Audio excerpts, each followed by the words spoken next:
रात्रीचे 11 वाजले होते. घरात अंधार होता. फक्त एका कोपऱ्यात छोटासा दिवा चालू होता. ती आई दार उघडून आत आली. पाय थकलेले, डोळे जड, पण मनात एकच विचार, ती झोपली नसेल ना? ती हळूच बेडरूममध्ये गेली. तिची छोटी मुलगी झोपली होती, पण उशीखाली एक चिठ्ठी ठेवली होती. आईने ती उचलली. आई, मी झोपले. तू आलीस की मला उठू नकोस. मी स्वप्नात तरी तुझ्याबरोबर असते. ते वाचताच तिच्या डोळ्यातून अश्रू उघळले.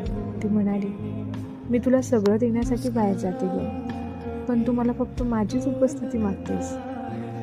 ती मुलीच्या बाजूला बसली. तिच्या केसांवरून हात फिरवला आणि फुसफुसली, उद्या सुट्टी घे ना. आज नाही पण उद्या तुझ्यासाठी पूर्ण दिवस मीच असेल. त्या रात्री पहिल्यांदाच ती आई नोकरीपेक्षा आईपणात जिंकली होती. होतं.